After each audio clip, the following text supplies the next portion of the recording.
ಈಶ್ವರಿನಗರ ವಿಧಾನಸಭಾ ಕ್ಷೇತ್ರದ ಜನಪ್ರಿಯ ಶಾಸಕರಾದ ಶ್ರೀ ಮುನಿರತ್ನ ಅವರು ಇಂದು ಫ್ರೀಡಂ ಪಾರ್ಕ್ ಬೆಂಗಳೂರಿನಲ್ಲಿ ನಡೆಯುತ್ತಿರುವ ರಾಜ್ಯ ಕಾಂಗ್ರೆಸ್ ಸರ್ಕಾರದ ಬೆಲೆ ಏರಿಕೆ ನೀತಿ ವಿರುದ್ಧ ಅಹೋರಾತ್ರಿ ಧರಣಿಯಲ್ಲಿ ಕೇಂದ್ರೀಯ ಸಂಸದೀಯ ಮಂಡಳಿ ಸದಸ್ಯರಾದ ಶ್ರೀ ಬಿಎಸ್ ಯಡಿಯೂರಪ್ಪ, ರಾಜ್ಯಾಧ್ಯಕ್ಷರಾದ ಶ್ರೀ ವಿಜಯೇಂದ್ರ ಯಡಿಯೂರಪ್ಪ,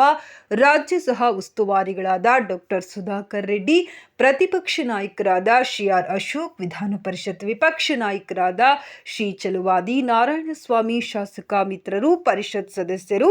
ರಾಜ್ಯ ಪದಾಧಿಕಾರಿಗಳು, ಮುಖಂಡರು ಹಾಗೂ ಕಾರ್ಯಕರ್ತರೊಟ್ಟಿಗೆ ಭಾಗವಹಿಸಿದರು.